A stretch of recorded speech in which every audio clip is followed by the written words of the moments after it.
দক্ষিণ পশ্চিম বঙ্গোপসাগর ও তৎসংলগ্ন এলাকায় একটি লঘুচাপ তৈরি হয়েছে, যা ঘনীভূত হয়ে ধাপে ধাপে ঘূর্ণিঝড়ে রূপ নিচ্ছে। রেমাল নামের ঘূর্ণিঝড়টি আগামী ২৬ মে সরাসরি বাংলাদেশের উপকূলে আঘাত হানতে পারে বলে জানিয়েছেন আবহাওয়াবিদরা। আবহাওয়াবিদরা বলছেন, ঘূর্ণিঝড়টির গতিপথ বাংলাদেশ, মিয়ানমার বা ভারতের পশ্চিমবঙ্গ, উড়িষ্যা অঞ্চলের দিকে রয়েছে। তবে এর গতিপথ ক্ষণে ক্ষণে পরিবর্তন হচ্ছে, প্রতিনিয়ত গতিপথ পরিবর্তন করছে। রাতে একটা গতিপথ থাকছে, আবার সকালে আরেকটা। তাই লঘুচাপ থেকে নিম্নচাপে পরিণত না হওয়া পর্যন্ত এমনই থাকবে। নির্দিষ্ট করে বলা যাবে না, তবে নিম্নচাপ ঘূর্ণিঝড়ে পরিণত হলে তখন গতিপথ স্থির হবে।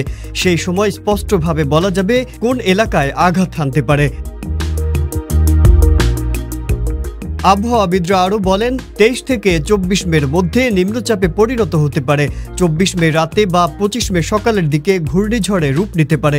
আবহাওয়ার বিভিন্ন মডেল বিশ্লেষণ করে আবহাওয়া ও জলবায়ু বিষয়ক পিএইচডি গবেষক মোস্তফা কামাল পলাশ বলেন, ঘূর্ণিঝড় রেমাল ২৬ মে সকাল ৬টার পর থেকে রাত ১২টার মধ্যে বরিশাল বিভাগের বরগুনা জেলা থেকে শুরু করে চট্টগ্রাম বিভাগের কক্সবাজার জেলার মধ্যবর্তী উপকূলীয় এলাকার উপর দিয়ে স্থলভাগে আঘাত হানতে পারে। এ সময় তিনি আরও বলেন, ঘূর্ণিঝড় বৃত্তের অগ্রবর্তী অংশ উপকূলীয় এলাকায় প্রবেশ করতে পারে সকাল ৬টার পর থেকে। ঘূর্ণিঝড়ের কেন্দ্র উপকূল অতিক্রম করার সম্ভাব্য সময় ২৬ মে দুপুর ১২টার পর থেকে বিকেল ৬টার মধ্যে। ঘূর্ণিঝড় বৃত্তের পেছন দিকের অর্ধেক অংশ পুরোপুরি স্থলভাগে প্রবেশ করতে রাত ১২টা পর্যন্ত সময় লেগে যেতে পারে।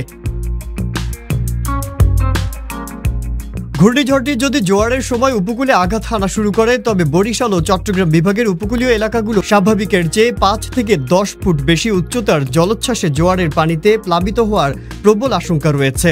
খুলনা, বরিশাল ও চট্টগ্রাম বিভাগের উপকূলীয় জেলাগুলোর উপকূলে আঘাতের সময় ঘূর্ণিঝড়টির বাতাসের সর্বোচ্চ গতিবেগ থাকতে পারে ঘন্টায় ১০০ থেকে ১২০ কিলোমিটার, যা দমকা হাওয়া সহ ঘন্টায় ১৪০ কিলোমিটার পর্যন্ত বাড়তে পারে। ঘূর্ণিঝড়ের প্রভাবে বৃষ্টিপাত ২৪ থেকে ২৮ মে পর্যন্ত অব্যাহত থাকার সম্ভাবনা রয়েছে। দেশের উপরে মাঝারি থেকে ভারী বৃষ্টিপাতের সম্ভাবনা রয়েছে ২৫, ২৬ ও ২৭ মে। অপেক্ষাকৃত হালকা পরিমাণে বৃষ্টির সম্ভাবনা রয়েছে মে মাসের ২৪ ও ২৮ তারিখে। মে মাসের ২৩ তারিখ থেকেই সমুদ্র উত্তাল হওয়ার সম্ভাবনা রয়েছে। ভারতের আবহাওয়া অধিদপ্তর জানিয়েছে, দক্ষিণ পশ্চিম বঙ্গোপসাগরে অবস্থান করছে ঘূর্ণবর্ত, যা পূর্ব বাংলাদেশ ও সংলগ্ন এলাকার সমুদ্রপৃষ্ঠ থেকে ১.৫ থেকে ৫.৮ কিলোমিটার উপরে রয়েছে। এর বিস্তৃত ভারতের হরিয়ানা, উত্তরপ্রদেশ থেকে বিহার, বঙ্গীয় পশ্চিমবঙ্গ ও পূর্ব বাংলাদেশ পর্যন্ত। মাজহারুল আলম, ইত্তেফাক।